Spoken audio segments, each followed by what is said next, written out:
Gonna try something new. Yeah. Y'all about to see half my wall. Probably I got holes in it.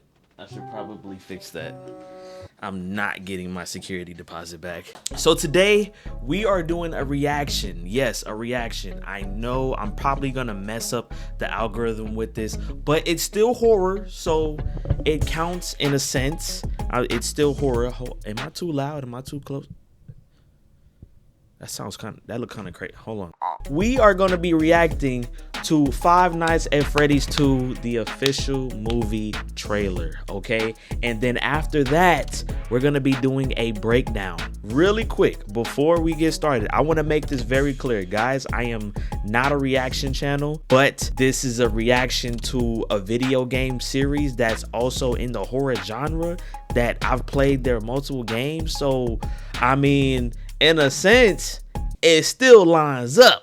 I don't want to waste any more time, okay? We're gonna watch this, then we're gonna watch the breakdown to see if there's anything that I may have missed. So I'm gonna try not to do too much talking. So Shane, please go ahead and roll it. These people are tired of looking at your face. They want to watch the video, okay? I'm so sorry. Let's go ahead and do it, man. Freddy Fazbear's Pizza. Definitely not the Freddy's I remember. You're thinking of the franchise location. This is the original. Yo. Nobody's been here for decades. The original? Some little girl got murdered here. Oh boy. I already see that. Hear what? I knew I recognized that chick. I don't remember her name. I know who it is though.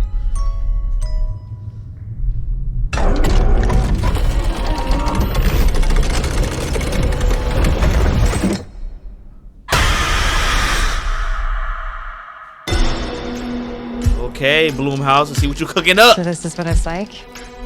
Being normal? Yes. I think we've come pretty far, considering what we've been through. How's Abby? Some days she's good. Some days she misses her friends. I would have tossed it out. Story that you're gonna fix those animatronics? It's only giving her false hope. Can any of you hear me? I thought I was gonna say something. Uh-oh, it's alive. Abby, help us. Come find us.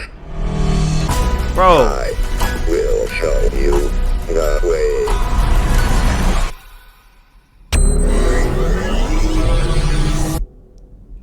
They just transferring bodies at this point. Yo! They're out there, Mike. Okay, okay. Everywhere. Yo! They are not playing! Where are you gonna run to? I'm not done with you. Cheek out here munching. You took the job anyways? There's no way that'll work. It is though. Oh, Bonnie looks good. Everybody looks good. Oh wow. Okay. We're going to watch the breakdown, but I have to say the team did a phenomenal job. It looks good. I gotta clap that up. I gotta clap that up. Chica, and Bonnie, just a little bit that we saw. These guys look good. I like when he looked at the mask. He's like, "This is not gonna work." We all know it shouldn't work. I mean, look at your head. Look at the mask. It's not supposed to work. You know, that's a whole running gag. But let's go ahead and check out the breakdown from who is it? Screen Crush. So let's check them out, and they're gonna break it down, and we'll pause it, we'll talk about it and all of that good stuff. All right, and we'll get through it, and then we'll be done with the video. Hey, welcome back to Screen Crush. I'm Colton Ogburn, and these are all of the Easter eggs, references, and little things you might have missed in the Five Nights at Real quick, I could have swore it said 51. We open with this shot of a van driving down a country road, very Mystery Inc. if you ask me. Now the license plate to the van reads ICDED, and I think that's a P at the end, which would of course translate to I see dead people. And that is a classic reference to this line from The Sixth Sense. I see dead people. If you haven't watched that film, go check it out. I highly recommend it. It's a good film. But more importantly, it is a reference to Abby being able to see the dead children's spirits behind the animatronics. Ah. Now, okay. What about? Go to tryfume.com/screencrush or scan the QR code on screen to grab yours today. Now, back to what I was saying. All right. Definitely not the Freddy's I remember. Now, this is in reference to the fact that the previous film diverged quite a bit from the video game lore. The origins of Springtrap and his involvement with the animatronics wasn't known to players until FNAF 3. Also, Mike and Vanessa are drastically different from their game counterparts. I want to make it very clear, like I said, I am somewhat of a casual, but I did take the time a while ago to go through the lore. So many videos of, I don't know what the heck I was watching, but I watched a lot of videos. I know who Michael is. I know the bite of, was it 87, 85? One of them. I'm aware of the characters. I know like the children, specific children of who's in what animatronic. I'm familiar with, you know, some stuff. Basically only related to them by name. Now, the family diner name was actually in reference to the very first location opened by Afton in the video game lore. Now, here we can see plushies in the corner, just like in the second game on the security cameras. The franchise location. Now, within the FNAF lore, there are several franchise locations. In the games, Fredbear's Family Diner was the original location, opened by William Afton and his business partner, Henry Emily. They later started Fazbear Entertainment, LLC, and opened those franchise locations that this character is talking about. There's also Circus Baby's Pizza World and the Pizza Plex, but those are locations from different FNAF games. But this reference to franchises is likely also a meta-nod to how they are creating a film franchise based off of the very successful game franchise. Now, next we see some handheld footage, which is reminiscent of the POV found footage style that we got in the games with security footage, and you'll also notice earlier in the trailer, one of those kids has a video camera. Now, here we can see the character Balloon Boy. You'll remember him from the second game. Now, Balloon Boy is an... Out of all the animatronics, I gotta say Balloon Boy is probably my favorite. I mean, it has nothing to do with cuteness, but he has provided me with a lot of sound effects to use in my content. Like, if you... I love Balloon Boy. He's awesome. Yo, y'all drop a like for Balloon Boy, man.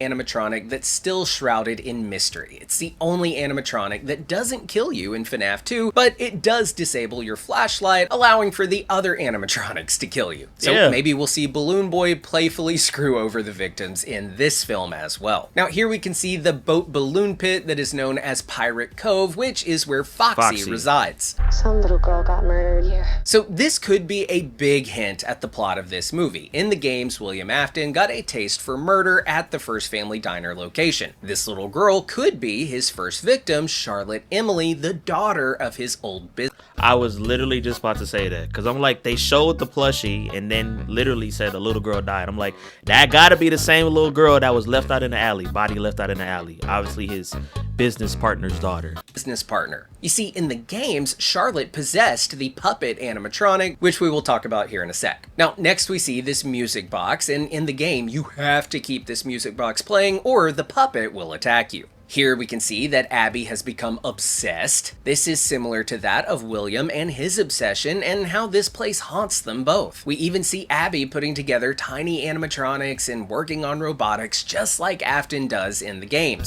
I'm not gonna lie to you, if that was my little sister, let me see you after you almost died, after I almost died. Who cares that they turned on? Who cares that the animatronics turned and, you know, they were just like, nah, we don't want you no more, we want him. Okay, cool. I don't need you to be putting me through that trauma. Don't be making no stuff like this and having it around the house. I don't want to see no drawings. Matter of fact, here, go place. I'm gonna hand you you gonna get a console or something. Go play some Pokemon. However, for Afton, it was an obsession to stay immortal so he can keep killing, but for Abby, she sees the animatronics as friends and wants to be with them again. Now, Abby's room is covered in drawings that look like the classic drawings that we have seen in the games. This story that you're gonna fix those animatronics, it's only giving her false hope. So here we find out that Mike and Vanessa haven't told Abby the full truth about what happened in that first movie. While Mike and Vanessa are traumatized from the events of last year, Abby longs for the animatronics, which she thinks are her friends. You got to get her checked out. You got to. There is no way. Like, how? Maybe because she's just so pure. That's the only thing that goes through my mind. But you got 2 adults who are traumatized. They don't want nothing to do with this.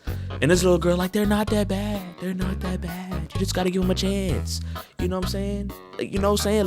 Let's play the game together or something. Let's hop on Fortnite. Freddy, he be getting me dubs. Now, Mike has promised to fix them, which could be a cool twist from the games. Now, in FNAF 4, the little boy, known as the Crying Child, is killed and comforted by his gold Fredbear plush in the afterlife. The real identity of the soul possessing this plush is still up for debate, but it delivers the line, "I will put you back together," kind of like fixing something. So without getting in too deep with the FNAF lore, the Crying Child and his soul do become the pseudo-protagonist or the focus of the games from that point on, with different characters attempting to fix him. Animatronics trying to fix this dead human. Now, Mike might be the reverse of that. If he keeps his promise to Abby, he'd be a human trying to fix the dead possessed animatronics. Now, this fast talker that we're seeing used was actually invented for the movie, but it's very reminiscent to the walkie-talkies that we see used in Security Breach to communicate with the rockstar Freddy.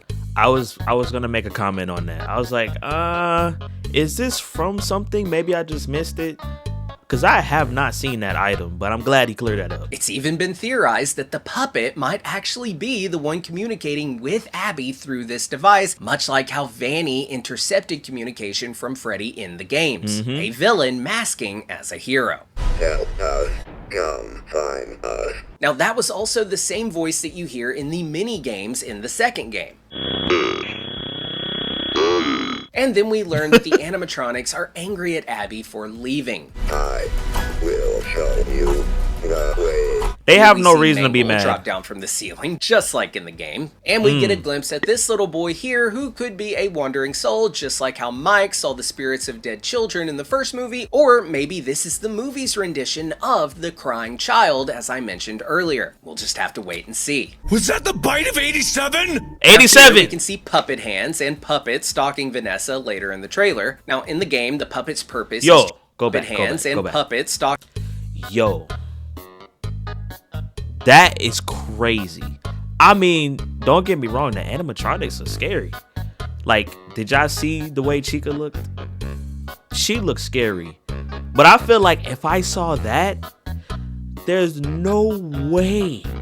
There's no way. How are you even surviving that? Are you kidding me? Vanessa later in the trailer. Now, in the game, the puppet's purpose is to free the souls of the children trapped in the animatronics and get revenge on Afton for his murders. Since Vanessa is his estranged daughter in the movies, maybe the puppet is going after her for her father's crimes. Now, if Charlotte Emily is the soul trapped inside of the puppet, then it would have even more of a reason to hate Vanessa, since her father killed Emily all those years ago. They're out there, Mike.